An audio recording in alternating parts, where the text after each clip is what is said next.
నమో గురుభ్యః. మనము మన భగవద్గీత భాష్యాన్ని అధ్యయనం చేస్తూ వస్తూ ఉన్నాము.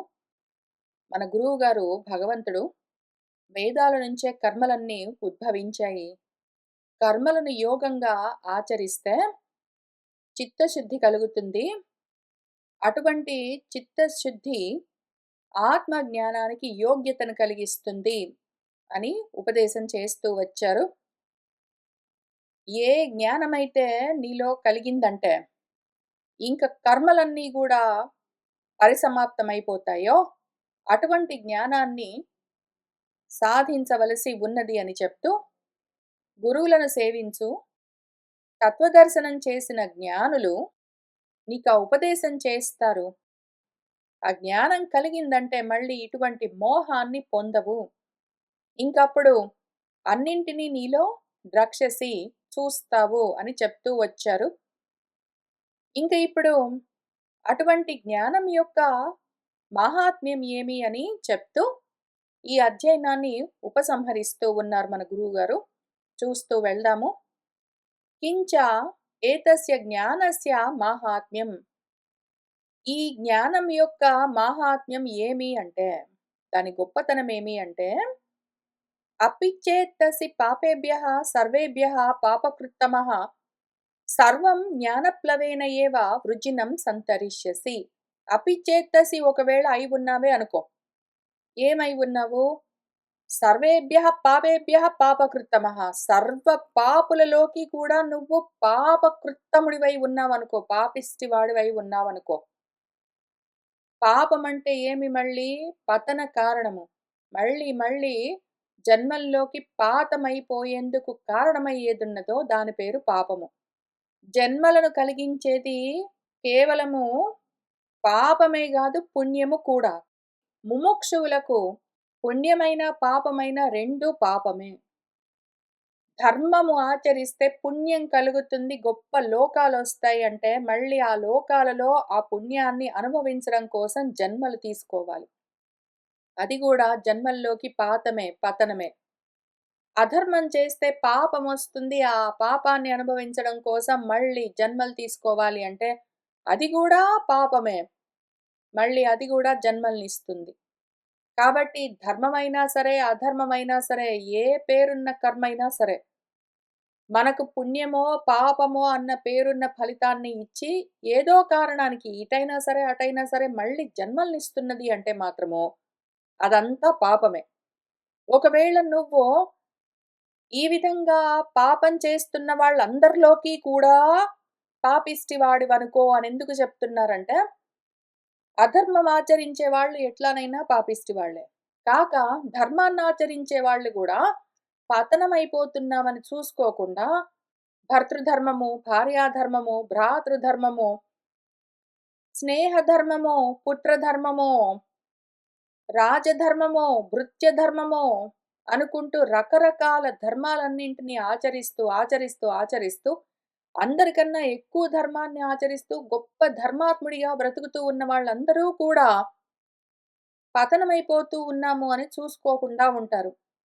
ఆ విధంగా ఎన్ని ధర్మాలైనా సరే, ఎన్ని అధర్మాలైనా సరే ఆచరిస్తూ ఉన్న వాళ్ళందరిలోకి కూడా నువ్వు ఇంకా అత్యధికంగా ఎక్కువగా ధర్మాలన్నింటినీ లేదా అధర్మాలన్నింటినీ ఆచరిస్తున్నా గూడా, దానివల్ల ఎంతటి పాపముంటుంది, కర్మలను ఎంతటి కర్మ ఫలితాలను ధర్మాధర్మాలన్న పేరున్న కర్మల వల్ల కలిగే ఫలితాలను, పాపపుణ్యాలను నువ్వు కూడబెట్టుకుంటావో, వాటిని అనుభవించడానికి ఎన్ని జన్మలు ఎత్తవలసి ఉంటుంది. అంతటి పాపంలోకి, అన్ని జన్మల్లోకి పతనంలో నుంచి నిన్ను నువ్వు ఉద్ధరింపజేసుకోవాలి అంటే మార్గమేమి? జ్ఞానము. కర్మల్లో నుంచి బయటపడ్డానికి ఇంకేవో కర్మలు చేస్తే పని చెయ్యదు. కర్మల్లో నుంచి బయటపడ్డానికి జ్ఞానం కావాలి. ఆ జ్ఞానమన్న ప్లవము పడవని ఒకవేళ నువ్వు సంపాదించుకున్నావంటే, ఇంక సర్వం వృజినం అన్ని విధాలైన పాపాల సమూహం నుంచి, ఆ పాపపు సముద్రం నుంచి నువ్వు సంతరిష్యసి సమ్యక్‌గా పూర్తిగా తరించిపోతావు. మళ్ళీ ఇంకా ఆ జన్మల్లోకి రావు. పునరావృత్తి లేదు. మోక్షమే ఉంటుంది అని చెప్తూ ఉన్నారు. దానికి భాష్యం చూద్దాము. అపి చేత్తసి పాపేభ్యః పాపకృద్భ్యః సర్వేభ్యః అతిశయేన పాపకృత్తమః సర్వం జ్ఞానప్లవేన ఏవ జ్ఞానం ఏవ ప్లవం కృత్వా వృజినార్ణవం పాపసముద్రం సంతరిష్యసి ధర్మః అపి ఇహ ముముక్షోః పాపం ఉచ్యతే. అపి చేత్తసి ఒకవేళ అయి ఉన్నావే అనుకో.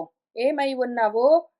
పాపేభ్యః అంటే పాపకృద్భ్యః అన్ని రకాల పాపాలను చేస్తూ ఉన్న వాళ్ళెవరున్నారో వాళ్ళందరిలోకి గూడా అతిశయించిన పాపకృత్తు అయి ఉన్నావనుకో. పాపకృత్తమః సూపర్లేటివ్ డిగ్రీ అయి ఉన్నావే అనుకో. అయినా పర్వాలేదు. ఒక్కసారి నీకు జ్ఞానం కలిగిందంటే ఆ జ్ఞానమన్న పడవను జ్ఞానం ఏవ ప్లవం కృత్వా జ్ఞానాన్నే ప్లవంలాగా పడవలాగా చేసుకుని నువ్వు ఉన్నావు అంటే ఇంకా వృజినాన్ని అంటే వృజినార్ణవాన్ని పాప సముద్రాన్ని సంతరిష్యసి పూర్తిగా దాటిపోతావు. ధర్మము కూడా ఇక్కడ మనకు ముముక్షువులకు పాపమనే చెప్పబడుతూ ఉన్నది అని చెప్తూ ఉన్నారు. జ్ఞానం కథం నాశయతి పాపం ఇతి. జ్ఞానము పాపాన్ని ఎట్లా నశింపచేస్తుందండి అని అడిగితే ఇంతకు ముందు ఇక్కడ చెప్పాము గదా! జ్ఞానమన్న పడవని ఎక్కి కూర్చుంటే పాపమన్న సముద్రాన్ని నువ్వు దాటొచ్చు అంటే ఆ ఎగ్జాంపుల్ సరిపోలేదు ఇంకా చెప్పమని అడుగుతున్నావు గాబట్టి ఇంకొక దృష్టాంతంతో ఇంకొక ఎగ్జాంపుల్‌తో చెప్తాను పట్టు అని చెప్తూ ఉన్నారు. యథా ఏధాంసి సమిద్ధః అగ్నిః భస్మసాత్ కురుతే అర్జున జ్ఞానాగ్నిః సర్వకర్మాణి భస్మసాత్ కురుతే తథా. అర్జున యథా ఏ విధంగానైతే సమిద్ధః అగ్నిః బాగా జ్వలిస్తున్న అగ్ని ఏధాంసి కర్రలను భస్మసాత్ కురుతే భస్మీభూతం చేస్తుందో కాల్చి బూడిద కుప్ప చేస్తుందో అట్లానే తథా జ్ఞానమన్న అగ్ని సర్వ కర్మలను భస్మసాత్ కురుతే భస్మీపటలం చేస్తుంది అని చెప్తూ ఉన్నారు. దానికి భాష్యం చూద్దాము. యథా ఏధాంసి కాష్టాని సమిద్ధః సమ్యక్ ఇద్దః దీప్తః అగ్నిః భస్మసాత్ భస్మీభావం కురుతే హే అర్జున. యథా ఏ విధంగానైతే ఏధాంసి అంటే కాష్టాలు కర్రలు వాటిని సమిద్ధః సమ్యక్ ఇద్దః బాగా రగులుతూ ఉన్న దీప్తమై ఉన్న అగ్ని భస్మసాత్ భస్మీభావం చేస్తుందో ఓ అర్జున. ఇక్కడ జ్ఞానం అంటే ఏమి? జ్ఞానం ఏవ అగ్నిః జ్ఞానాగ్నిః. జ్ఞానమే అగ్ని. ఆ జ్ఞానాగ్ని సర్వ కర్మాణి భస్మసాత్ కురుతే తథా నిర్బీజీకరోతి ఇత్యర్థః. ఆ జ్ఞానమన్న అగ్ని సర్వ కర్మలను భస్మీభూతం చేస్తుందంటే నిర్బీజీకరోతి బీజాల దగ్గర నుంచి నాశనం చేస్తుంది అని అర్థము. కర్మ బీజాలను నశింపచేస్తుంది కాబట్టి మళ్ళీ జన్మలు రాకుండా చేస్తుంది అని అర్థము. నహి సాక్షాత్ ఏవ జ్ఞానాగ్నిః కర్మాణి ఇంధనవత్ భస్మీకర్తుం శక్నోతి.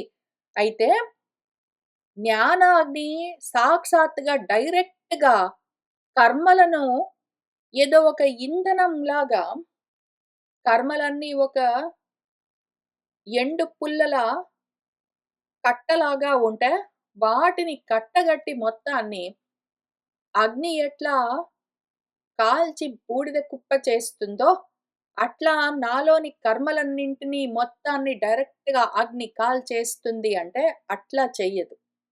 అగ్ని ఎండు పుల్లల్ని ఎట్లా కాల్చేస్తుందో అట్లా జ్ఞానాగ్ని కర్మలను ఆ విధంగా కాల్చడం అన్నది చెయ్యదు. అది ఏం చేస్తుందంటే తస్మాత్ సమ్యక్ దర్శనం సర్వకర్మణాం నిర్బీజత్వే కారణమిత్యభిప్రాయః. అట్లా చెయ్యడం అన్న శక్నోతి కుదరదు తస్మాత్ కాబట్టి డైరెక్ట్‌గా జ్ఞానము కర్మల్ని కాల్చేయడం లాంటిది జరగదు. మరి ఏం చెప్తున్నారంటే సమ్యక్ దర్శనం, ఆత్మజ్ఞానం, సమ్యక్ జ్ఞానం కలిగిందంటే, అది సర్వ కర్మలను నిర్బీజంతో అంటే కర్మలకు కారణం అయి ఉన్నదేదున్నదో, అటువంటి కర్మ కారణాన్ని అది సమూలంగా నిర్మూలిస్తుంది అని చెప్తూ ఉన్నారు. కర్మలను డైరెక్ట్‌గా అది కాల్చేయదు జ్ఞానము. కర్మలకు కారణమైన బీజాలను పూర్తిగా దహింపచేస్తుంది. ఈ క్లారిఫికేషన్ అత్యవసరము. ఎందుకు అంటే మనకు వెంటనే అనుమానం రావచ్చు. జ్ఞానము కర్మలను దహించి వేస్తుంది అంటే, జ్ఞానం కలగ్గానే ఇంకా కర్మలన్నీ తొలగిపోవాలి టెక్నికలీ. అంటే జన్మలు గూడా ఇంకా ఉండరాదు. మనకు బయట ప్రపంచంలో ప్రమాణం ఎట్లా ఉంది అంటే, గొప్ప ఆత్మవంతులున్నారు. గొప్ప ఆత్మజ్ఞానులు ఉన్నారనుకోండి. ఆ ఆత్మజ్ఞానులు ఆత్మోపదేశాలన్నీ చేస్తూ మనకు ఆ రూపాల్లో దర్శనమిస్తూనే ఉంటారు. అటువంటప్పుడు వాళ్ళలో ఆత్మజ్ఞానం కలగ్గానే కర్మలు సమూలంగా నశించి, కర్మలతో పాటు జన్మ లేకుండా పోవాలంటే వాళ్ళు లేకుండా పోవాలి. కానీ ఆ రూపాలింకా ఉన్నట్టుగానే ఉంటాయి. ఆత్మజ్ఞానంతో కూడి ఉండి గూడా, ఆ రూపాలున్నట్టుగానే మనకు అక్కడక్కడ కనిపిస్తూ ఉంటాయి అప్పుడప్పుడు.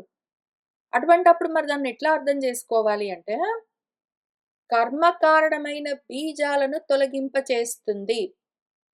కాబట్టి మళ్ళీ తర్వాత జన్మలు రావు. ఇప్పుడు ఉన్న జన్మ ఏదైతే ఉన్నదో, అది ఆ దేహం ఉన్నంత వరకు నడుస్తూ ఉంటుంది. దేహపాతం తర్వాత ఇంక మళ్ళీ వాడు ఇంకొక దేహాన్ని పొందేది లేదు అని మనము అర్థం జేసుకోవాలి అని క్లారిఫై చేస్తున్నారు గురువుగారు. ఎందుకు అంటే సామర్థ్యాత్ ఆ సామర్థ్యం వల్ల సమర్థం, సమ్యక్‌గా అదే అర్థం. దాన్ని ఉన్నది ఉన్నట్టుగా యథార్థంగా అర్థం జేసుకోవాలి. సామర్థ్యం అంటే యథార్థం. ఉన్నది ఉన్నట్టుగా మనం అర్థం జేసుకోవాలి. మనకు బయట ప్రమాణాలు మరి వేరేగా కనిపిస్తున్నాయి గదా! అందుకని. ఏన కర్మణా శరీరమారబ్ధం తత్ ప్రవృత్త ఫలత్వాత్ ఉపభోగేనైవ క్షీయతే. ఏ కర్మ వల్ల ఈ శరీరము ప్రారబ్ధంగా వచ్చిందో, ఆ ప్రారబ్ధ కర్మ ప్రవర్తిస్తూనే ఉన్నది గదా! ఇంతకు ముందు ఏ కర్మ చేయడం వల్ల ఈ శరీరము ప్రారంభమైందో, ఆ ఫలము అనుభవించడంతో ఇంకది నశిస్తుంది ఆ దేహము. అతః యాని అప్రవృత్త ఫలాని జ్ఞానోత్పత్తేః ప్రాక్ కృతాని జ్ఞాన సహభావీని చ అతీత అనేక జన్మకృతాని చ తాని ఏవ సర్వాణి భస్మసాత్ కురుతే. అతః అందుకని మనం అర్థం చేసుకోవాల్సిందేంటంటే, యాని ఏవేవైతే జ్ఞానోత్పత్తేః ప్రాక్ కృతాని జ్ఞానం కలిగే కన్నా ముందు చేసిన కర్మల వల్ల కలగవలసిన ఫలాలున్నాయో, అట్లానే జ్ఞాన సహభావీని జ్ఞానం కలిగిన తర్వాత కూడా చేస్తూ ఉన్న కర్మల వల్ల కలగవలసిన ఫలితాలున్నాయో, అట్లానే అతీత అనేక జన్మకృతాని గడిచిపోయిన ఎన్నో జన్మల్లో చేసిన ఎన్నో కర్మల వల్ల కలగవలసిన ఫలాలను కూడా తాని ఏవ వీటిని మాత్రమే సర్వాణి మొత్తాన్ని మన అగ్ని ఏది జ్ఞాన అగ్ని భస్మీపటలం చేస్తుంది. భస్మసాత్ కురుతే. మన జ్ఞానము కర్మలను పూర్తిగా దహింపచేస్తుంది అంటే, దాన్ని జాగ్రత్తగా మనం అర్థం చేసుకోవాలి. మళ్ళీ అనుమానాలు ఉండరాదు. ఈ జన్మలో నాకు జ్ఞానం కలిగే కన్నా ముందు నేను చేస్తున్న కర్మలకు మంచో చెడో ఫలితము ఉండే ఉంటుంది. అయితే జ్ఞానం కలిగిన తర్వాత, నా జ్ఞానం కలిగే కన్నా ముందు నేను చేసిన కర్మల వల్ల కలగవలసిన ఫలితము మొత్తము నశించిపోతుంది. అంటే, ఆ కర్మల వల్ల కలిగే పాపపుణ్యాలకు నేను మళ్ళీ జన్మలు పొందడం అనేది ఏదున్నదో అది లేకుండా పోతుంది. 2 ఈ జన్మలో నాకు జ్ఞానం కలిగిన తర్వాత కూడా కర్మలు చేస్తూ ఉన్నట్టుగా ఉంటే గూడా, ఆ కర్మలకు రావాల్సిన ఫలితం లేదు. కాబట్టి జన్మలు లేవు. అవి గూడా క్యాన్సెల్. ఈ జన్మలో నాకు జ్ఞానం కలిగే కన్నా ముందు, జ్ఞానం కలిగిన తర్వాత 2 విధాలుగా నేను చేసిన కర్మల వల్ల కలగవలసిన ఫలితాలు నశించిపోతాయి. బీజాలుండవింక. కాబట్టి జన్మలు లేవు. అంత మాత్రమే కాదు, ఇంతకు ముందు ఎన్నో జన్మల్లో ఎన్నో కర్మలు చేసుకుని, ఎన్నో సంచితం చేసుకున్న బీజాలేవున్నాయో జన్మలకు కారణాలు, అవన్నీ గూడా దహించుకుని పోతాయి.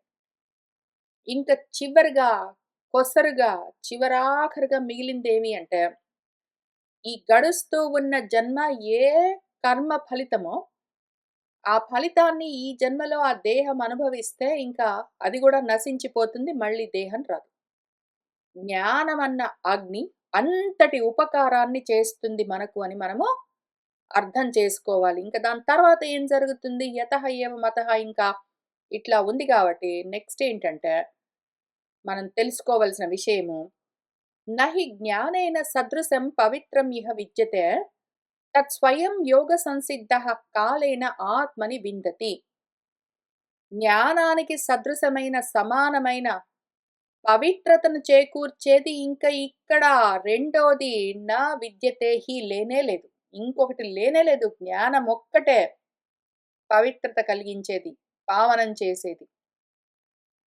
ఆ జ్ఞానము స్వయంగా ఎవడైతే యోగ సంసిద్ధః యోగం చేత సంసిద్ధుడై ఉన్నాడో, అటువంటి వాడికి చిత్తశుద్ధితో ఆత్మజ్ఞాన ప్రాప్తికి సిద్ధమై ఉన్నవాడెవడున్నాడో వాడికి కాలేన ఆ కాలం రాగానే ఆత్మని వాడిలోనే వాడికి ఆ జ్ఞానం కలుగుతుంది. వాడు దాన్ని వాడిలోనే విందతి పొందుతాడు అని గురువుగారు చెప్తూ ఉన్నారు. దానికి భాష్యం చూద్దాము. నహి జ్ఞానేన సదృశం తుల్యం పవిత్రం పావనం శుద్ధికరం ఇహ విద్యతే. జ్ఞానానికి సదృశమైన, సమానమైన, పవిత్రతను కలిగించే పావనకరమైన, శుద్ధికరమైనది ఇంక ఇక్కడ ఇంకొకటి ఉన్నదని చెప్పడానికి లేదు. న విద్యతే తత్ జ్ఞానం స్వయం ఏవ యోగ సంసిద్ధః యోగేన కర్మయోగేన సమాధియోగేన చ సంసిద్ధః సత్కృతః యోగ్యతాం ఆపన్నః సన్ ముముక్షుః కాలేన మహతా ఆత్మని విందతి లభతే ఇత్యర్థః. ఆ జ్ఞానము స్వయంగా అదే ఎవడైతే యోగ సంసిద్ధుడై ఉన్నాడో, అంటే యోగంతో, కర్మయోగంతో, సమాధి యోగంతో సంసిద్ధుడై, సన్నద్ధుడై, సంస్కృతుడై, చిత్తము సిద్ధమై, యోగ్యతను ఆపన్నుడై పొంది ఉన్నవాడై ఉన్నాడో, ముముక్షు ఉన్నాడో, వాడికి ఆ కాలము వస్తే మహతాకాలం చాలా కాలం పట్టొచ్చు. కానీ ఆ సమయం రాగానే ఆత్మని వాడిలోనే వాడు ఆ జ్ఞానాన్ని ఆత్మజ్ఞానాన్ని విందతి అంటే లభతే ఇత్యర్థః పొందుతాడు అని అర్థము. ఏన ఏకాంతేన జ్ఞానప్రాప్తిః భవతి సహ ఉపాయః ఉపదిశ్యతే. దేని వల్ల ఏకాంత జ్ఞానము, కేవల జ్ఞానం, ఆత్మ జ్ఞానం కలుగుతుంది అంటే అందుకోసం ఉపాయాన్ని ఉపదేశం చేస్తూ ఉన్నారు గురువుగారు. కొన్ని లక్షణాలుండాలి వాడిలో. ఆ ముముక్ష ఉండి మోక్షం కోసం ప్రయత్నం చేస్తున్న వాడిలో జ్ఞానం కలగడానికి కొన్ని లక్షణాలు ఉండాలి. అవేమి అంటే, శ్రద్ధావాన్ లభతే జ్ఞానం తత్పరః సంయతేంద్రియః జ్ఞానం లబ్ధ్వా పరాం శాంతిం అచిరేణ అధిగచ్చతి. శ్రద్ధావంతుడికి జ్ఞానం కలుగుతుంది. శ్రద్ధావంతుడంటే ఎవరు? శాస్త్రాలపైన శ్రద్ధ ఉండాలి, నమ్మకం, విశ్వాసం ఉండాలి. గురువాక్యాలపైన విశ్వాసం ఉండాలి.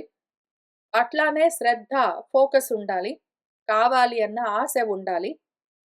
అయితే అంత మాత్రానికే జ్ఞానం కలుగుతుందా అంటే రెండోది గూడా ఉండాలి. తత్పరత ఉండాలి.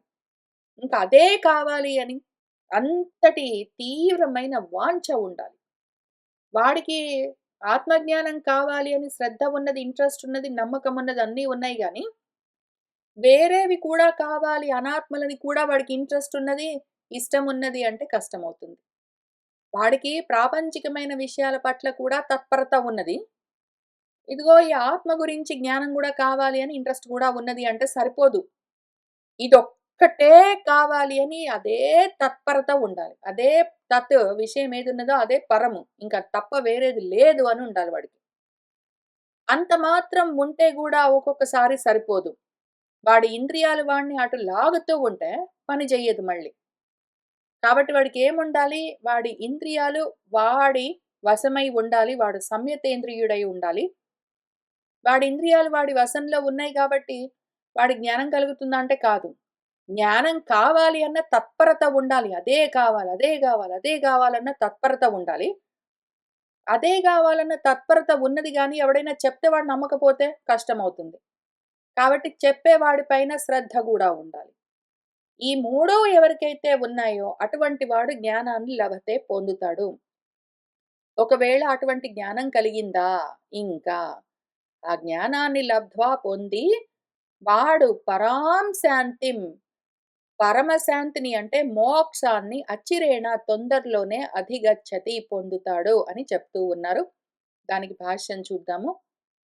శ్రద్ధావాన్ శ్రద్ధాళుః లభతే జ్ఞానం. శ్రద్ధావంతుడు అంటే శ్రద్ధాళువై ఉన్నవాడు జ్ఞానాన్ని పొందుతాడు. అయితే అక్కడికే ఆగలేదు. శ్రద్ధాళుత్వేపి భవతి కశ్చిత్ మందప్రస్థానః.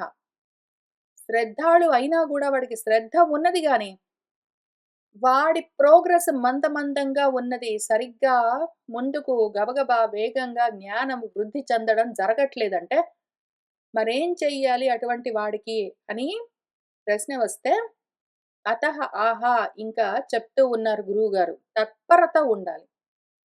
గురూపసదనాదౌ అభియుక్తః జ్ఞానలబ్ధి ఉపాయే.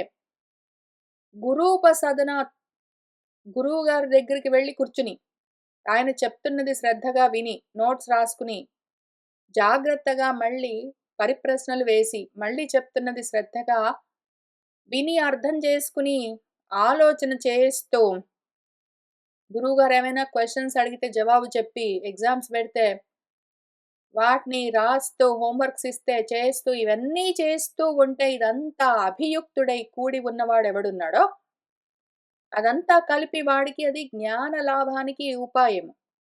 అటువంటి తత్పరత ఉండాలి. అదే పనిలో ఉండాలి ఇంతకి. అయితే ఒక్కొక్కసారి ఈ శ్రద్ధ ఉన్నది, ఆ తత్పరత ఉన్నది. కానీ మాత్రం మళ్ళీ జ్ఞానం కలగట్లేదు ఎందుకండి అంటే, ఇంకేదైనా ఒకటి తక్కువైందేమో చూద్దాం పట్టు. శ్రద్ధావాన్ తత్పరః అపి అజితేంద్రియః స్యాత్. ఒకవేళ వాడు శ్రద్ధ ఉన్నది, వాడికి నమ్మకం ఉన్నది, తత్పరత అది కావాలన్న ఆశ ఉన్నది. అందుకు ప్రయత్నం చేస్తున్నాడు. కానీ వాడి ఇంద్రియాలు వాడి మాట వినవు. వాడి దేహము కొంతసేపు ఒక 4, 5 గంటలు కూర్చుందని చదువుదామంటే అది కూర్చోదు. వాడి ఇంద్రియాలు ఎక్కడెక్కడో వాటి విషయాల్లో తిరుగుతుంటాయి. వాడి మనసు మాట వినదు. వాడి బుద్ధి అనుమానాలతో, సంశయాలతో, నిద్రలతో కూడి ఉంటుంది. ఇన్ని రకాలుగా ఒకవేళ ఉంటే మళ్ళీ జ్ఞానం పట్టుబడదు. అతః ఆహా! అందుకని అటువంటి అప్పుడు ఏం చెయ్యాలి అని చెప్తున్నారు. సంయతేంద్రియః సంయతాని విషయేభ్యః నివర్తితాని యస్య ఇంద్రియాణి సహ సంయతేంద్రియః. ఎవరి ఇంద్రియాలైతే విషయాల నుంచి వెనక్కు మళ్ళాయో, నివర్తింపబడ్డాయో అటువంటి వాడు సంయతేంద్రియుడు. వాడి ఇంద్రియాలన్నీ వాడి వశమై ఉన్నాయి. విషయాల్లో తిరగవు. వాడికి అదే కావాలన్న తత్పరత ఉన్నది కాబట్టి దాని గురించే ప్రయత్నం చేస్తుంటాడు. అందుకోసం గొప్ప శ్రద్ధ, విశ్వాసం ఉన్నది వాడికి. గురువుగారు చెప్పిన మాటల పైన మన వేదాలు ఉపదేశం చేసిన శాస్త్రాలు ఉపదేశం చేస్తూ ఉన్న విషయం పైన మాత్రమే గాదు. వాడికి ఆత్మవిశ్వాసం కూడా ఉండాలి. వాడికి ఇక్కడ మన గురువుగారు చెప్తూ ఉన్నట్టు, మన శంకర్ల వారు చెప్తూ ఉన్నట్టు, శ్రద్ధ అంటే కేవలము గురూపదేశం పైనో, శాస్త్ర వాక్యాల పైనో నమ్మకము, విశ్వాసం మాత్రమే గాదు. వాడికి ఆత్మవిశ్వాసం గూడా ఉండాలి. నేను చేయగలను, నేను సాధించగలను అని. ఈ 3 ఉంటాయి. వాడి ఇంద్రియాలు, దేహేంద్రియ, మనోప్రాణాలన్నీ వాడి వశమై ఉన్నాయి. వాడు చెప్పినట్టు వింటాయి. ఎక్కడెక్కడో తిరగవు. కుదురుగా కూర్చుంటాయి. వాడికి ఆ తత్పరత ఉన్నది. అందుకోసం అత్యధికమైన ప్రయత్నం చేస్తున్నాడు. అది తప్ప వేరేది లేదు నాకు వద్దు అని, ఇదొక్కటే కావాలి అని ప్రయత్నం చేస్తున్నాడు. వాడికి పైగా శ్రద్ధ ఉన్నది. వాడికి గురువుగారి మాట పైన, శాస్త్ర వాక్కు పైన నమ్మకము ఉండడమే కాక ఆత్మవిశ్వాసం కూడా ఉన్నది. నేను సాధించగలనని. ఇన్ని ఉన్నవాడెవడున్నాడో వాడికి ఆ జ్ఞానం కలుగుతుంది. యః ఏవం భూతః శ్రద్ధావాన్ తత్పరః సంయతేంద్రియః చ సహ అవశ్యం జ్ఞానం లభతే. ఎవడైతే ఈ విధంగా శ్రద్ధావంతుడై తత్పరతతో కూడి ఇంద్రియ నిగ్రహం కలిగిన వాడున్నాడో, వాడు తప్పకుండా ఆ జ్ఞానాన్ని పొందుతాడు. ప్రణిపాతాదితో బాహ్యః అనైకాంతికः అపి భవతి మాయావిత్వాది సంభవాత్. గురువుగారి దగ్గరికి వెళ్ళు, నమస్కారం చేయి, ఆయన చెప్పింది విను, నీ జ్ఞానం వచ్చేస్తుంది అంటే చెప్పడం కష్టం. నిజంగా అట్లా జ్ఞానం వస్తుంది అని చెప్పడం చాలా కష్టం. ఎందుకు? ప్రణిపాతం చెయ్యి, నువ్వు నమస్కారం చెయ్యి, ఏమైనా గురువుగారికి పండో, ఫలమో తీసుకొని వెళ్ళు, గురువుగారి దగ్గరే కూర్చో, గురువుగారికి సేవలన్నీ చెయ్యి, గురువుగారు చెప్పింది శ్రవణం చెయ్యి, నీ జ్ఞానం వచ్చేస్తుంది అంటే ఎట్లా నమ్ముతాము? వాడి మనసు అక్కడుందో లేదో తెలీదు. గురువుగారికి దండం పెట్టమంటే పెడతాడు. పండ్లు తీసుకెళ్ళమంటే తీసుకెళ్తాడు. ఇంట్లో ఇల్లు ఊడవమంటే ఊడుస్తాడు. చెప్పింది వినమంటే వింటాడు. కానీ వాడి మనసు, వాడి బుద్ధి అక్కడ ఉన్నాయో లేదో తెలీదు గదా! కాబట్టి ప్రణిపాతం మొదలైనవన్నీ బాహ్యమైన విషయాలు అనైకాంతికము. అంత మాత్రమే ఉండదు. మనసు ఎక్కడెక్కడో తిరగొచ్చు కూడా. శరీరం ఇక్కడ ఈ పనులు చేస్తుంటే, మనసు ఎక్కడెక్కడో తిరగొచ్చు. ఆ రకంగా మాయావిత్వాది సంభవాత్ అనేకాంతికమై ఉంటుంది. ఇంత మాత్రమే ఉండదు. అన్నీ ఉంటాయి అందులో మనసులో అప్పుడు. మాయావిలాగా ఉంటాడు వాడు మోసగాడు. వాడు చుట్టూ ఉన్న వాళ్ళని మోసం చేస్తాడు. వాడిని వాడు మోసం చేసుకుంటూ ఉంటాడు. అటువంటి వాళ్లకు ఈ జ్ఞానం కలగదు కానీ నతు శ్రద్ధావంతుడై ఉంటే మాత్రం తత్ శ్రద్ధావత్వాదౌ ఇది ఏకాంతతః జ్ఞానలబ్ధి ఉపాయః. అందుకని శ్రద్ధ కావాలి, తత్పరత కావాలి, ఇంద్రియ నిగ్రహం కావాలి అని చెప్పింది అందుకని. గురువుగారి దగ్గరికెళ్ళు, దండం పెట్టు, కూర్చో, విను, నీకొచ్చేస్తుంది అంటే, వాడు మళ్ళీ ఇవతలకొచ్చి ఏవేవో పనులన్నీ బెట్టుకుంటాడు. ఏవేవో విషయాల గురించి ఇంట్రెస్ట్‌లన్నీ చూపిస్తాడు. వాడి ఇంద్రియాలు వాడి వశంలో లేవు. వాడి బుద్ధి అక్కడ నిలబడదు. ఇన్ని ఉంటాయి. కానీ మాత్రం దేహం అక్కడ పార్కింగ్ జేస్తాడు. బాడీ పార్కింగ్ అంటే పనిజేయదు అని చెప్పారు. సరే, ఒకవేళ ఇంతకీ కష్టపడి శ్రద్ధతో, తత్పరతతో, ఇంద్రియ నిగ్రహంతో ఆ జ్ఞానాన్ని సాధిస్తే ఏమి కలుగుతుందండి? లాభమేమి దానితో అని అడిగితే, కిం పునః జ్ఞానలాభాత్ స్యాతితి. మళ్ళీ జ్ఞానలాభం వల్ల కలిగేదేమండి అని ప్రశ్న వస్తే ఉచ్యతే చెప్తూ ఉన్నారు. జ్ఞానం లబ్ధ్వా పరాం మోక్షాఖ్యం శాంతిం ఉపరతిం అచిరేణ క్షిప్రమేవ అధిగచ్చతి. జ్ఞానం పొందడంతో పరము అన్న పేరున్న ఏ శాంతి ఉన్నదో ఉపరతి, మోక్షమన్న పేరున్న పరమశాంతి ఏదున్నదో అది అచిరేణ క్షిప్రమేవ తొందరలోనే అధిగచ్చతి పొందుతాడు. సమ్యక్ దర్శనాత్ క్షిప్రమేవ మోక్షః భవతీతి సర్వశాస్త్ర న్యాయ ప్రసిద్ధః సునిశ్చితార్థః. సమ్యక్ దర్శనము అంటే ఆత్మ జ్ఞానము అని ఏదున్నదో దానికి క్షిప్రమేవ వెంటనే మోక్షం భవతి కలుగుతుంది ఇది అని సర్వశాస్త్రాలు, న్యాయము, తర్కము మొదలైనవన్నీ గూడా ప్రసిద్ధంగా చెప్తూ ఉన్న సునిశ్చితమైన అర్థము. అన్నీ నిశ్చయించి, శాస్త్రాలు, న్యాయము అన్నీ సునిశ్చితంగా నిశ్చయించి ఒక విషయం మనకేం చెప్పాయంటే, ఆత్మ దర్శనం కలిగిందంటే, ఆత్మ జ్ఞానం కలిగితే వెంటనే మోక్షము అని చెప్పారు. అత్ర ఈ విషయంలో సంశయః న కర్తవ్యః. సంశయము, అనుమానము పనికిరాదు. ఎందుకు అంటే పాపిష్టః హి సంశయః. ఈ సంశయము మహాపాపిష్టిది. నీ పతనానికి అదే కారణము. నువ్వు నశించిపోవడానికి నీలోని సంశయమే, అవిశ్వాసమే, నాస్తిక్య బుద్ధే కారణము అని చెప్తున్నారు. కథం ఇతి ఎట్లానంటే అని ప్రశ్న వస్తే చెప్తూ ఉన్నారు. అజ్ఞః చ అశ్రద్ధధానః చ సంశయాత్మా వినశ్యతి. న అయం లోకః అస్తి న పరః న సుఖం సంశయాత్మనః. అజ్ఞః అజ్ఞాని ఉన్నాడనుకో. అజ్ఞాని అంటే ఎవరు? వాడికి ఆత్మ జ్ఞానం లేదు. అనాత్మ జ్ఞానం మాత్రం ఉన్నది. వాడికి ఆత్మ జ్ఞానం లేదు కాబట్టి అజ్ఞాని. వాడికి అనాత్మ జ్ఞానం ఉన్నది గాబట్టి అజ్ఞాని. అటువంటి వాడెవడైతే ఉన్నాడో వాడు నశిస్తాడు. ఎందుకు? అజ్ఞానంలో ఉన్నాడు. అక్కర్లేని జ్ఞానాలన్నీ ఉన్నాయి. అవసరమైన ఆత్మజ్ఞానం వాడికి లేదు. వాడెవడని వాడికి తెలీదు. అక్కర్లేనివన్నీ, లేనిపోనివన్నీ ఉన్నట్టుగా అనిపిస్తూ ఉంటుంది గాబట్టి వాడు నశించి ఉంటాడు. అశ్రద్ధదానుడు, వాడికి శ్రద్ధ గూడా లేదు. వాడికి విశ్వాసం కూడా లేదు. అటువంటి వాడు సంశయాత్మ, అనుమానాలతో ఉన్నవాడు వినశ్యతి, నశిస్తాడు. వాడికి అయం లోకః నాస్తి. వాడికి ఈ లోకము లేదు. పరః లోకః నాస్తి. పరలోకం కూడా లేదు. సుఖమపి నాస్తి. సుఖం గూడా ఉండదు ఈ సంశయాత్ముడై ఉన్నవాడికి. ఎందుకు సంశయాలతో ఉన్నవాడికి సుఖం లేదు, ఇహం లేదు, పరం లేదు, సుఖం లేదని ఎందుకు చెప్తున్నారంటే, వాడికి ఇహంలోనైనా ఉండదు సుఖం, పరంలోనైనా ఉండదు సుఖం. వాడొకవేళ ఈ లోకంలో ఉన్నాడనుకో, పోనీ వాడు అజ్ఞుడే అనుకో, వాడికి అనాత్మ జ్ఞానం బాగా ఉన్నది, ఆత్మ జ్ఞానం లేదే అనుకో. అటువంటి వాడు కూడా కావాలంటే అప్పుడప్పుడు సుఖపడొచ్చు. ఎందుకు? వాడికి ఆత్మ జ్ఞానం ఎట్లైనా లేదు కాబట్టి, ఆ దేహమే నేననుకుంటాడు. అనాత్మల్లో రమిస్తుంటాడు వాడు కాబట్టి, ఏదో అనాత్మ జ్ఞానము గొప్ప డాక్టర్, గొప్ప ఇంజినీర్, గొప్ప ఐటీ ప్రొఫెషనల్, గొప్ప ఏదో ఎంటర్‌టైనింగ్ బిజినెస్‌లో ఉన్నవాడు, యాక్టర్, గొప్ప పాలిటీషియన్ అట్లాంటి వాళ్ళు కూడా ఏవో సాధించామనుకోని వాళ్ళు అప్పుడప్పుడు సుఖపడుతూ ఉంటారు. అయితే కానీ వీడొకవేళ అనుమానాలతో ఉన్నాడు అంటే, నాకంత అర్హత ఉన్నదా?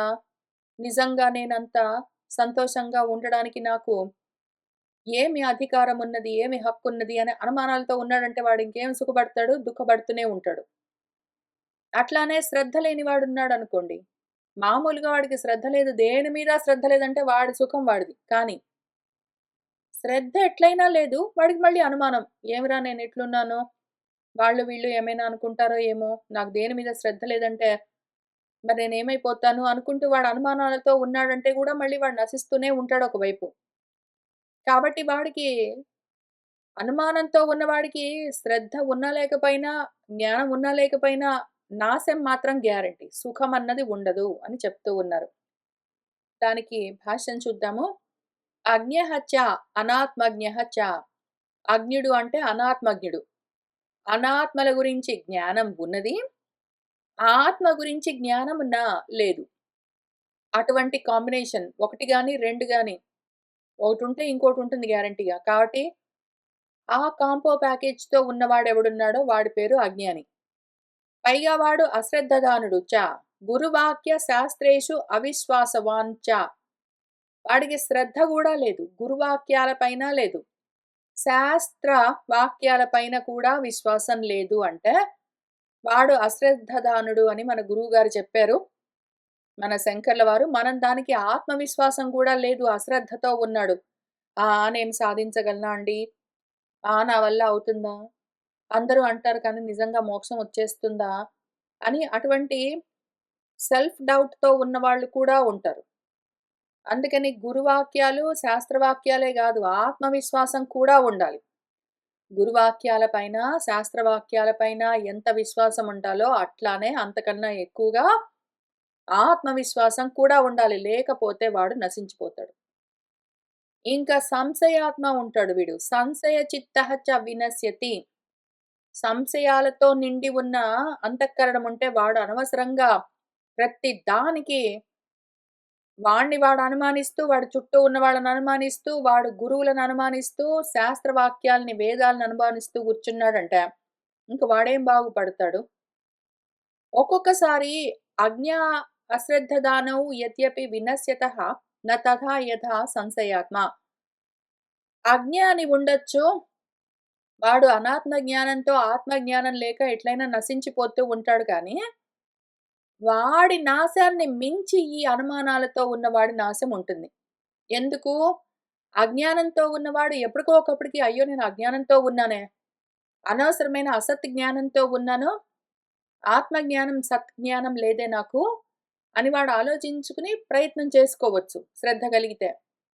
వాడికి అజ్ఞానం కొంచెం మనకి ఎక్కువయిందని తెలిసి జ్ఞానం కోసం ప్రయత్నం చేయడానికి బయలుదేరగానే శ్రద్ధ కలుగుతుంది. దాంతో వాడు ఈ అజ్ఞానంలో నుంచి, ఆ శ్రద్ధలో నుంచి బయటపడొచ్చు. కానీ దీన్ని మించి ఎక్కువగా నాశము దేనివల్ల కలుగుతుంది అంటే సంశయం వల్ల. నా వల్ల అవుతుందా? గురువులు చెప్తారు గానీ నిజమేనా? పుస్తకాలున్నాయి గానీ ఎవరో రాసినవే గదా! నిజంగా వేదాల్లో ఉన్నవన్నీ జరుగుతాయా? నిజంగా ఆత్మను ఎవరైనా పొందారా? ఉన్నవాళ్ళెవరైనా ఉన్నారా? ఏది చూపించు. అని ఈ రకమైన సంశయాలు పెట్టుకున్న వాడికి శ్రద్ధ కలగదు. కాబట్టి వాడి అజ్ఞానం తొలగదు. ఇంక ఇందులో నుంచి బయటపడ్డానికి ఇది అడ్డం బడి ఉంటుంది సంశయము.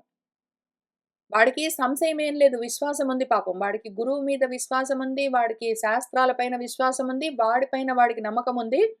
నేను చేయగలను గురువులు నాకు సరైన దారి చూపిస్తే అని వాడు ప్రయత్నం చేసుకునే బుద్ధితో ఉన్నాడు అంటే కనీసము అజ్ఞానము, అశ్రద్ధ ఉంటే వాడు అందులో నుంచి బయటపడొచ్చు. కానీ వాడికి అజ్ఞానం, అశ్రద్ధతో పాటు అనుమానాలు గూడా ఉన్నాయంటే, సెల్ఫ్ డౌట్స్ అన్నీ ఉన్నాయి. చెప్పేవాళ్ళ పైన అనుమానాలు, క్వెషన్స్ ఉన్నాయంటే, ఇంక ఇదే అడ్డం బడి వాడిని ఈ రెండింట్లో నుంచి బయటపడనివ్వదు. వాడికి జ్ఞానం కలగదు. అసలు ఎంతగా పాతుకునుంటుందంటే ఈ సంశయము ఎంతో మందిలో కనిపిస్తుంది. చుట్టూ ఉన్న వాళ్ళలో. వాళ్ళు గొప్ప డాక్టర్స్ అయ్యి ఉంటారు. అందరూ వాళ్ళని గొప్పగా పొగుడుతుంటే, ఏమోనండి అందరూ అనుకుంటారు గానీ, అంత ఉందో లేదో నాకు తెలీదండి. ఏమోనండి అని ఆత్మన్యూనతా భావంతోటి తక్కువగా మాట్లాడుకుంటూ ఉంటారు. వాళ్ళకి ఎంతో గొప్ప పేరు అదంతా వస్తుంది. చాలా డబ్బులుంటాయి. అందరూ గౌరవిస్తారంటే నిజంగా do I even deserve this? నాకంత అర్హత ఉన్నదా? అని అనుమానిస్తూ ఉంటారు. లేకపోతే వాళ్ళకి ఒకవేళ లేకపోతే గొప్ప ఉద్యోగం లేదు. గొప్ప డాక్టర్స్ కాదు, ఇంజినీర్స్ కాదు, వాళ్ళు ఇంకేంటో గాదు. గొప్ప పాలిటీషియన్స్ కాదు, గొప్ప బిజినెస్ ఎగ్జిక్యూటివ్స్ గాదు, ఎవరు గాదు. ఏమీ లేదు. ఇంక మరి నాకేమీ లేదు, నేనేమైనా చేయగలనా? నేను అసలే చేతగాని వాడిని అనుకుంటూ కూర్చుంటారు.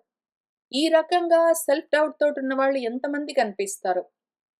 లేదా అసలు సంశయాలు ఈ సెల్ఫ్ డౌట్‌తో పాటు వాళ్ళకి ఆ రిగ్రెట్ ఫీలింగ్ ఒకటి, వాళ్ళకు ఆ గిల్ట్ ఫీలింగ్ ఒకటి చాలా ఎక్కువుంటుంది ఎంతో మందికి చుట్టూ ఉన్న వాళ్ళకి.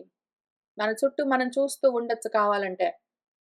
వాళ్ళు కష్టపడి చదువుకుంటారు. రేపో ఎల్లుండో ఎగ్జామ్ ఉంది. ఇంక విసుగు పుట్టి కొంచెం సేపు వాళ్ళు ఊరికనే ఏం చదవకుండా పుస్తకాలు పక్కన పెట్టి కూర్చుందాం అనుకుంటారు వెంటనే. అంటే ఊరికనే కూర్చున్నాను. వెళ్లి ఇంక కొంచెం సేపు చదువుకుంటే ఇంక 2 క్వెషన్స్ ఏమైనా వస్తాయి గదా! అనుకుంటూ మళ్ళీ ఇదే అనుమానాలు. కూర్చుని ఒక్క క్షణం వాడు సుఖంగా ఒక్క క్షణం కూర్చొని ఫోకస్ చేసి మళ్ళీ వెళ్లి చదువుకోవచ్చు గదా! మళ్ళీ ఇది సెల్ఫ్ డౌట్స్ వాడికి.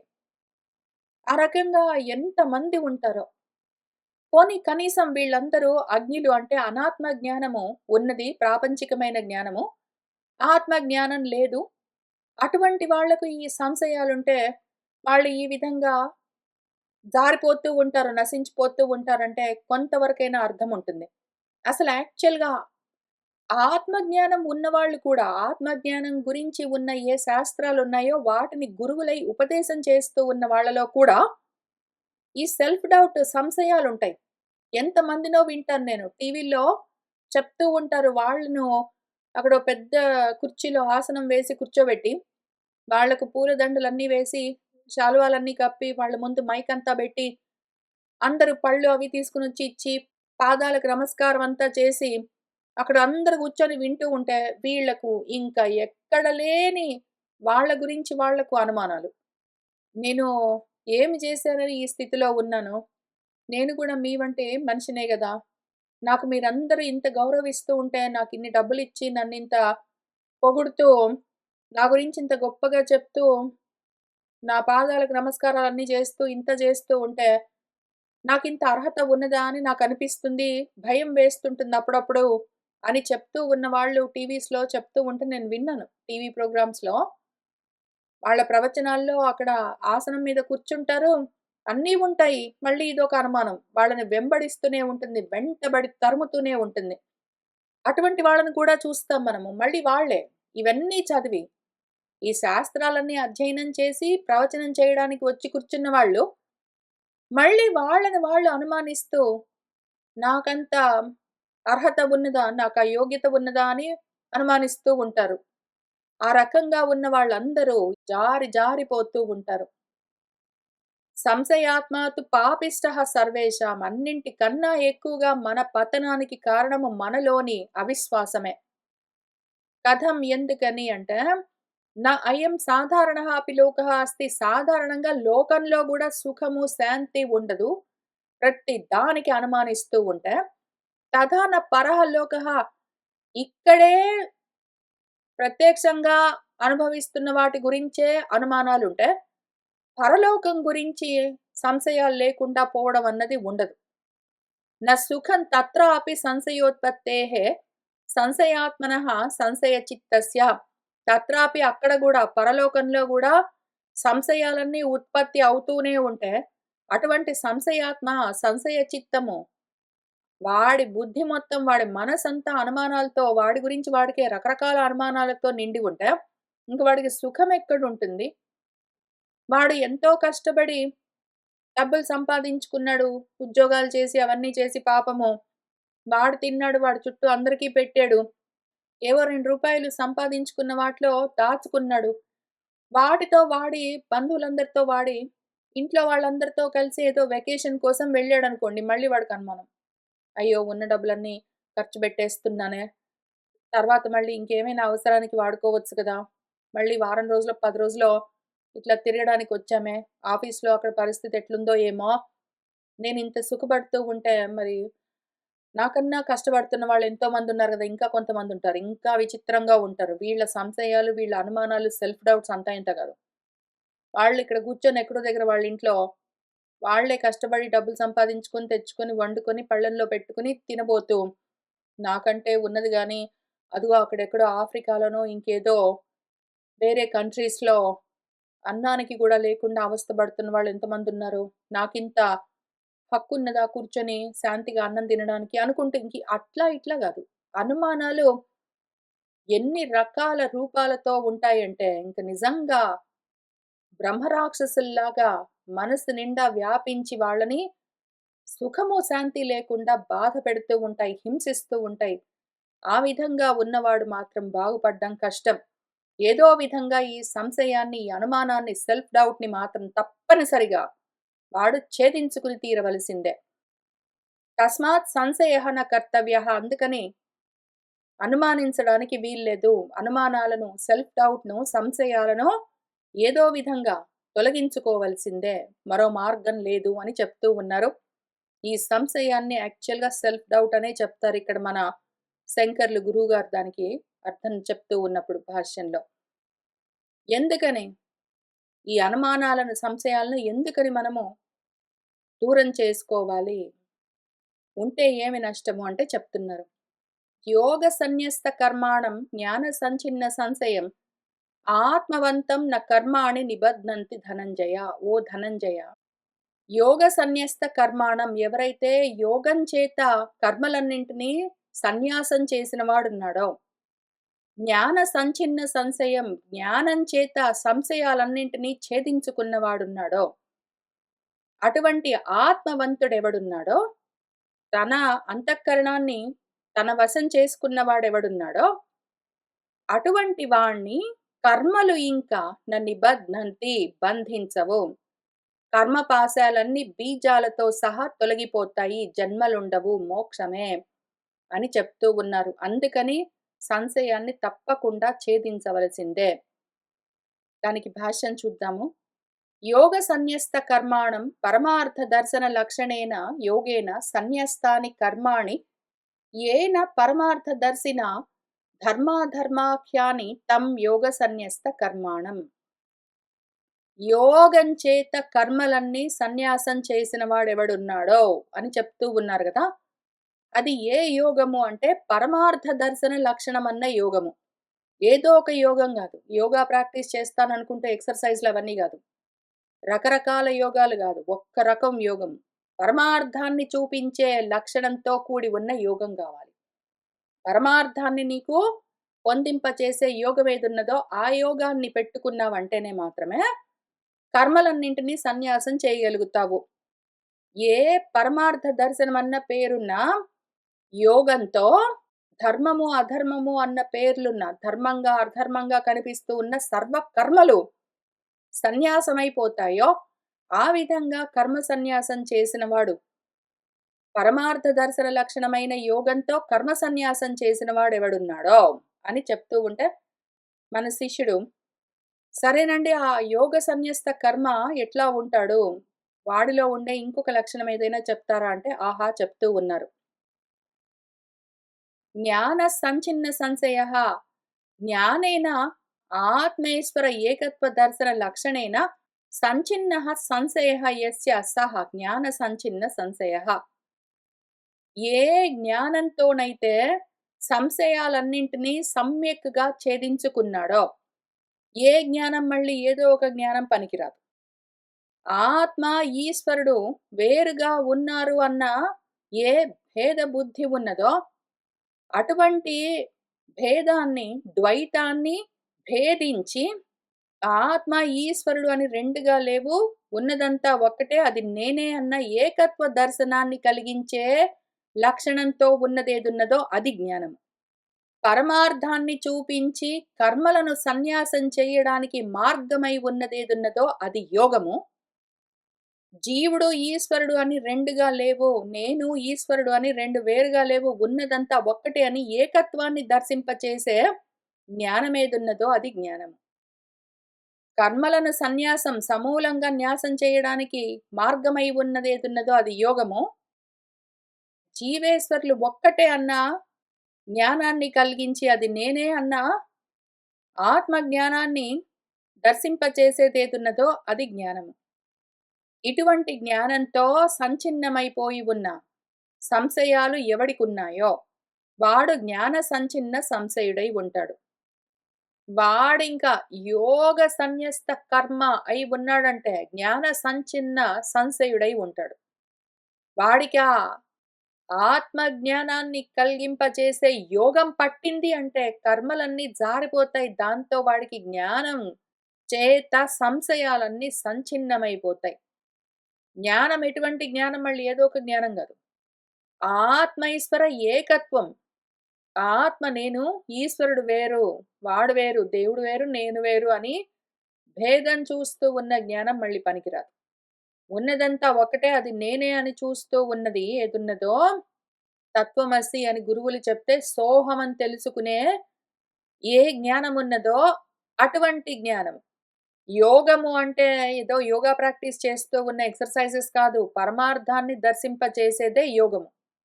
జ్ఞానం అంటే ఏదో ఒక జ్ఞానం కాదు. నేను వేరు, ఈశ్వరుడు వేరు అన్న అజ్ఞానాన్ని తొలగింపచేసి నేను, ఈశ్వరుడు కాదు 2 ఒకటే, అది నేనే అని తెలియజేసేదేదున్నదో అది జ్ఞానం. జ్ఞానం అంటే ఏమి? యోగం అంటే ఏమి? అని మనకు నిశ్చితంగా అర్థం తెలిసి ఉండాలి.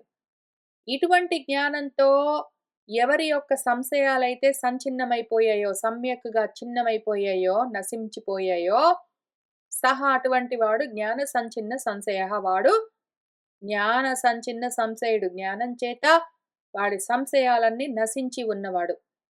యోగం చేత వాడి కర్మలన్నీ సన్యాసమైపోతే, జ్ఞానం చేత వాడి అనుమానాలన్నీ ఛేదించబడ్డాయి. యోగం చేత కర్మలన్నీ నశించి, జ్ఞానం చేత అనుమానాలన్నీ చిన్నమై ఉన్నవాడెవడున్నాడో, యః ఏవం యోగ సన్యస్త కర్మ తం ఆత్మవంతం అప్రమత్తం గుణచేష్టారూపేణ దృష్టాని కర్మాణి న నిబధ్నంతి అనిష్టాది రూపం ఫలం న ఆరభంతే హే ధనంజయ. యః ఏవం యోగ సన్యస్త కర్మ ఆత్మేశ్వర ఐక్యమన్న దర్శన లక్షణంతో కూడి ఉన్న జ్ఞానము, ఆత్మ జ్ఞానంతో సంశయాలన్నీ చిన్నమైపోయి ఉన్నవాడు, పరమార్థ దర్శనమన్న యోగంతో కర్మలన్నీ సన్యాసం చేసిన వాడెవడున్నాడో అటువంటి వాడు ఆత్మవంతుడై ఉంటాడు. అప్రమత్తంగా ఉంటాడు. ప్రమత్తతతో కర్మలు చేస్తూ నేను వేరు, భగవంతుడు వేరు, నేను ఈ కర్మలు చేస్తే భగవంతుడు నాకేవో ఫలితాలు ఇస్తాడు అన్న అజ్ఞానంతో, ప్రమాదంతో ఉండడు వాడు. వాడు ఎటువంటి అప్రమత్త స్థితిలో ఉంటాడంటే గుణచేష్టారూపేణ ఈ కర్మలన్నీ గూడా గుణాల చేత కలుగుతూ ఉన్నాయి అని ఆ కర్మల్ని ఆరూపంగా చూస్తూ ఉంటాడు. కర్మలు నా వల్ల జరగట్లేదు, నేను చెయ్యట్లేదో. కర్మలెందుకు కలుగుతూ ఉన్నాయి అంటే అవిద్యా కల్పితమైన గుణాల చేత ఈ చేష్టలు జరుగుతూ ఉన్నాయి అని చూస్తాడు వాడు. ఆ రకంగా ఉన్నవాడెవడున్నాడో కర్మలు నావి కానే కాదనుకున్నాక కర్మల వల్ల ఫలితాలు వాడికెందుకు తగులుకుంటాయి? కర్మలు తగులుకోవు, కర్మ ఫలితాలు తగులుకోవు. కాబట్టి ఆ కర్మలు వాడిని బంధించవు. ఇంక దానితో అనిష్ట, ఇష్ట, ఆది రూపమైన ఫలాలు నాకిష్టము, నాకిష్టం లేవు, నాకు కష్టము అన్న రకరకాల ఫలితాలెందుకు వాడికి ప్రారంభమవుతాయి? ఇంక ప్రారబ్ధ ఫలాలు లేవు. దాంతో జన్మలు ఉండవు ఓ ధనంజయ అని చెప్తూ ఉన్నారు. యస్మాత్ కర్మ యోగానుష్ఠానాత్ అశుద్ధి క్షయ హేతుక జ్ఞాన సంఛిన్న సంశయః న నిబధ్యతే కర్మభిః జ్ఞానాగ్ని దగ్ధ కర్మత్వాత్ ఏవ యస్మాత్ చ జ్ఞాన కర్మానుష్ఠాన విషయే సంశయవాన్ వినశ్యతి. యస్మాత్ ఏదైతే కర్మను యోగంగా అనుష్ఠానం చేయడం వల్ల అశుద్ధమైన చిత్తంలోని ఆ అశుద్ధి క్షయమవ్వడం అన్న కారణానికి అక్కడ జ్ఞానము అంకురించడంతో అటువంటి జ్ఞానం వల్ల అక్కడే ఉన్న సంశయాలన్నీ ఛిన్నమైపోవడం అన్నది ఎవరికి కలిగిందో అటువంటి వాడు ఇంక కర్మల చేత నిబధ్యతే బద్ధుడు కాడు. ఎందుకు అంటే జ్ఞానాగ్ని చేత వాడిలోని కర్మలన్నీ దగ్ధమైపోయి ఉంటాయి కాబట్టి. అయితే యస్మాత్ ఏదైతే ఈ జ్ఞానమేంటో తెలీదు, ఆ కర్మలేంటో తెలీదు. కర్మలు చేస్తే జ్ఞానం గలుగుతుంది అనుకునో, లేదా కర్మల వల్ల మోక్షం గలుగుతుంది అనుకునో, ఏవో కర్మలన్నీ అనుష్ఠానం చేసి నేను జ్ఞానాన్ని, మోక్షాన్ని పొందుతాను అని ఈ విషయంలో రకరకాల సంశయాలన్నీ పెట్టుకున్నవాడెవడున్నాడో వాడు వినశ్యతి నశిస్తాడు. మన గురువుగారు ఈ 4 అధ్యాయంలో ఇంతకన్నా ముందున్న 3 అధ్యాయంలో గూడా జ్ఞానానికి, కర్మలకు సముచ్చయం లేదు. కర్మల వల్ల జ్ఞానమో, మోక్షమో రాదు. కర్మల వల్ల కేవలం చిత్తశుద్ధి కలుగుతుంది. అటువంటి యోగ్యత కలిగితే జ్ఞానం కలిగి అప్పుడు వాడి స్థితి వాడికి తెలుస్తుంది. అంతేగాని కర్మలతో నువ్వు దీన్ని పొందలేవో. ఏ రకమైన కర్మలు గూడా లేవు. అని రకరకాలుగా ఎంతో దూరం, ఎన్నో విధాలుగా విచారిస్తూ, విశ్లేషిస్తూ మనకు ఎక్స్‌ప్లెయిన్ చేస్తూ వచ్చారు. అయినా సరే కర్మలను అనుష్ఠానం చెయ్యాలి అన్న ఉత్సాహం ఉన్నది. జ్ఞానం అంటే ఏంటో, కర్మలేంటో, ఎందుకు చెయ్యాలో, కర్మలు ఎట్లా చెయ్యాలో అన్న విషయాల్లో క్లారిటీ లేదు. అన్ని అనుమానాలే ఉన్నాయి అంటే వాడు నశిస్తాడు. తస్మాత్ అందుకని గురువుగారు ఏం చెప్తున్నారంటే, అజ్ఞాన సంభూతం హృత్స్థం జ్ఞానాసిన ఆత్మనః చిత్వా ఏనం సంశయం యోగమాతిష్ఠ ఉత్తిష్ఠ భారత అని చెప్తున్నారు. తస్మాత్ కాబట్టి ఈ సంశయము ఎట్లా కలుగుతుంది అసలు మనలో అంటే అజ్ఞాన సంభూతం. అజ్ఞానం వల్లే అనాత్మ జ్ఞానం ఉన్నది. ఆత్మ జ్ఞానం లేదు అంటేనే అనుమానాలన్నీ కలుగుతూ ఉంటాయి. అది ఎక్కడుంటుంది ఇంతకీ అంటే హృత్స్థం నీ హృదయంలోనే, నీలోనే ఉంటుంది ఆ అనుమానము. దాన్నేం చెయ్యాలి అంటే నీలోనే ఆత్మలోనే ఉన్న నీ సంశయాలను నీలోనే కలిగిన ఈ జ్ఞానమన్న కత్తితో ఏనం దీన్ని చిత్వా ఛేదించి ఇంకా ఆ ఆత్మయోగాన్ని ఆతిష్ట ఆచరించు. అందుకోసం కావలసిన యోగాన్ని ఆచరించు ఓ భారత ఉత్తిష్ట ఇంక లే అని చెప్తూ ఉన్నారు. దానికి భాష్యం చూద్దాము. తస్మాత్ పాపిష్టం అజ్ఞాన సంభూతం అజ్ఞానాత్ అవివేకాత్ జాతం హృత్స్థం హృది బుద్ధౌ స్థితం జ్ఞానాసినా శోకమోహాది దోషహరం సమ్యక్ దర్శనం జ్ఞానం తదేవ అసిః ఖడ్గః తేన జ్ఞానాసిన ఆత్మనః స్వస్య ఆత్మవిషయత్వాత్ సంశయస్య నహి పరస్య సంశయః పరేణ చేత్తవ్యతాం ప్రాప్తః येन स्वस्य इति विशेष्येत अतः आत्मविषयः अपि स्वस्यैव भवति चित्वा एनं संशयं स्वविनाशहेतुभूतं योगं सम्यक् दर्शनोपायं कर्मानुष्ठानम् आतिष्ठा कुरु इत्यर्थः उत्तिष्ठा च इदानीं युद्धाय भारत इति తస్మాత్ కాబట్టి ఇది ఈ సంశయము పాపిష్టిది పతన కారణము జారిపోతావు అనుమానాల్లో ఉన్నావంటే అందుకని అయితే ఇంతకీ సంశయం ఎట్లా వస్తుంది అంటే అజ్ఞాన సంభూతం అజ్ఞానం ఆత్మానాత్మ వివేక జ్ఞానము లేకపోవడం వల్ల జాతం కలుగుతుందది. అది ఇంతకీ ఎక్కడుంటుంది? హృత్స్థం నీ హృది అంటే నీ బుద్ధిలోనే ఉంటుంది. అనుమానాలన్నీ నీ బుద్ధికే కలుగుతూ ఉంటాయి. అందుకని ఏం చెయ్యాలంటే జ్ఞానాసిన ఈ జ్ఞానమన్న ఆసి కత్తి ఎటువంటిది? శోకమోహాది దోషహరం నీలోని శోకాలు, మోహాలు ఆదిగా గలిగిన దోషాలన్నింటినీ హరించేది. అదింతకీ ఆ జ్ఞానాసి ఎట్లా ఉంటుంది? సమ్యక్ దర్శనమే జ్ఞానము. ఆత్మ జ్ఞానమే జ్ఞానము. అదే అసి అంటే కత్తి, ఖడ్గము. తేన జ్ఞానాసిన అటువంటి కత్తి లాంటి జ్ఞానంతో నీ బుద్ధి ఎట్లా ఉండాలి? కత్తిలాగా ఉండాలి. నీ బుద్ధి జ్ఞానంతో నిండి పదునెక్కి షార్ప్‌గా, వాడిగా, కత్తిలాగా ఉంటే అటువంటి బుద్ధితో ఆ బుద్ధిలోనే కలిగిన సంశయాలన్నింటిని నువ్వు ఛేదించవచ్చు. ఒకవేళ నీ బుద్ధి అనుమానాలతో, సంశయాలతో మొద్దులాగా ఉన్నది అంటే, ఇంక నువ్వు చేయగలిగిందేమీ లేదు. కాబట్టి నువ్వు ముందు జ్ఞానమన్న కత్తిని సంపాదించు. కత్తి లాంటి బుద్ధిగా దాన్ని మార్చు. దానితో నీ సంశయాల్ని నువ్వు ఛేదించు. ఇది సంశయము ఆత్మనః స్వస్య ఆత్మ విషయత్వాత్ సంశయస్య. ఈ సంశయము నీ గురించి నీకే ఉంటుంది. ఎప్పుడైనా సరే నీ గురించి నీకే అన్ని అనుమానాలు, సెల్ఫ్ డౌట్స్ అన్నీ ఉంటాయి. సంశయం అంటే ఒకవేళ పరస్య సంశయః పరేణ చేత్తవ్యతాం ప్రాప్తః. ఒకవేళ నీకు బయట విషయాల గురించి అనుమానాలున్నాయనుకో, ఏదో ఎక్కడి నుంచో వెళ్తున్నావు. ఎవరినో చూస్తే నీకు తెలిసిన వాళ్ళే అనిపించిందనుకో. వాడు నాకు తెలిసిన వాడే మావాడే అంటే, నీ పక్కనున్న వాళ్ళు కాదురా! ఆయన వేరే ఆయన అని అట్లా చెప్పొచ్చు. అప్పుడు నీ సంశయాన్ని తొలగించొచ్చు. లేదా ఏదో టీవీ చూస్తున్నావనుకో, టీవీలో ఎవరో పలానా యాక్టర్ కనిపిస్తే, ఆ యాక్టర్ పలానా ఆయన కదా! అని నువ్వంటే, కాదురా ఈయన వేరే ఆయన అని ఆయన చెప్పొచ్చు. ఒకవేళ ఇద్దరికీ సంశయం ఉంటే, ఏదో ఇంటర్నెట్ ఓపెన్ చేసి చూస్తే, ఆ యాక్టర్ అవునో కాదో తెలుస్తుంది. అట్లా బయట సంశయాల్ని బయట విషయాల ద్వారా మనము తొలగించుకోవచ్చు. ఏదో అక్కడ ఒక తాడు లాంటిది పడుంటే అది నీకు పాములాగా కనిపిస్తే, అది పామేమో అని నువ్వు భయపడుతూ ఉన్నప్పుడు కాదురా అది తాడే అని పక్కన వాడు చెప్పొచ్చు. బయట విషయం గాబట్టి. ఏదో మిలమిలా మెరుస్తూ ఉంటే వెండో ఏదో అని నువ్వు అనుకుంటే కాదురా అది ముత్యపు చిప్ప అని ఎవరైనా చెప్తే నీకు తెలుస్తుంది. ఆ రకంగా విషయాలు బయట విషయాలైతే బయటి వాళ్ళ చేత తొలగింపజేసుకోవచ్చు గానీ, ఆత్మ గురించిన సంశయాన్ని బయటి వాళ్ళు ఎట్లా తొలగిస్తారు? నీ గురించే నీకన్ని అనుమానాలుంటే, పక్కన వాళ్ళు చెప్తారు కావాలంటే. నువ్వు ఊరికే అధైర్యపడుతుంటే, ధైర్యము అన్న పదానికి అర్థమే ధీరత్వ భావము. అంటే బుద్ధితో ఉండడం అని అర్థం. ధీ అంటే బుద్ధి కలిగి ఉండడము, ధీరత్వము. దాన్నే ధైర్యం అని పిలుస్తారు. బుద్ధి ఈ సంశయాలతో నిండి ఉన్నది అంటే, జ్ఞానం లుప్తమై ఉన్నది అంటే, అప్పుడు అధీరత్వం. దాన్నే అధైర్యం అంటారు.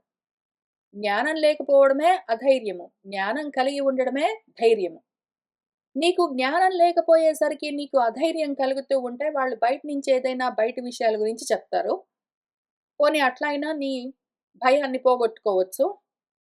కానీ ఒకవేళ నీ లోపలే నీ గురించే నీకే అన్ని అనుమానాలుంటాయి. నేను చేయగలనా? ఎగ్జామ్ రాయడానికి వెళ్తూ నేను రాయగలనో లేదో, నాకన్నీ వచ్చో రావో. ఇంటర్వ్యూ కోసం వెళ్తూ ఏమో మరి నాకన్నా గొప్పవాళ్ళొస్తారేమో, మరి నేను చేయగలనో లేదో. లేకపోతే ఏదో ఈ ఆత్మ కోసం ప్రయత్నం అంతా చేస్తూ, ఈ శాస్త్రాలన్నీ చదువుతూ, భగవద్గీతలన్నీ చదివి, మన శంకర్ల వారి భాష్యాలన్నీ చదువుతూ నాకర్థమవుతాయా? అసలు మొదలుపెట్టకన్నా ముందే నాకర్థమవుతాయా? నేనెక్కడ చదువుతాననుకుంటూ, ఎవరైనా చదివి చెప్తూ ఉంటే, నేను వింటే గూడా నాకర్థమవుతుందా అనుకుంటూ, లేదా ఎవరైనా చెప్తే వినడమో, మన సొంతంగా చదవడమో చేస్తూ గూడా, నిజంగా నాకు దీనివల్ల మోక్షం వస్తుందా? నా వల్ల అవుతుందా? నాకంత శక్తుందా? అనుకుంటూ, ఇన్ని రకాల సెల్ఫ్ డౌట్స్ తోటి నువ్వున్నావంటే నిన్నెవడు బాగు చేయగలడు? నువ్వే జేసుకోవాలి. కావాలంటే గురువులు ఎంతటి వాళ్ళైనా సరే ఎంతైనా ఉపదేశం చేస్తారు. ఏకంగా భగవంతుడే దిగొచ్చి భగవద్గీత ఉపదేశం జేస్తారు. కానీ మాత్రం నీలోని ఉన్న అనుమానాలన్న పెనుభూతాలను నువ్వే తొలగించుకోవాలి గదా! అందుకని ఆత్మ విషయోపి స్వస్వైవ భవతి.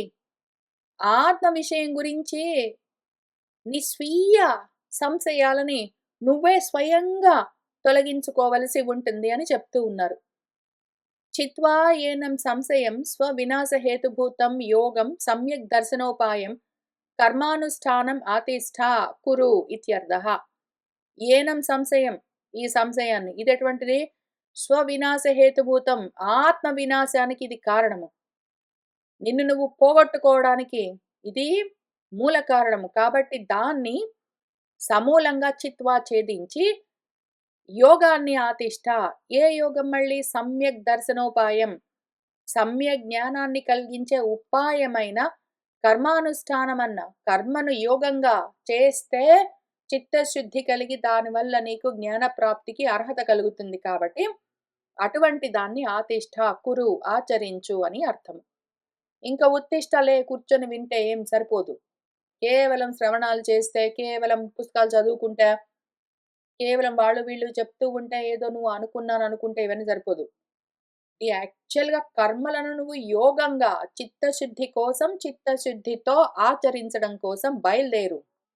ఇదానీం యుద్ధాయ ఇంక యుద్ధం చేయడానికి లే. నీతో నువ్వే, నీ మనసుతో నువ్వు యుద్ధం చెయ్యాలి మరి.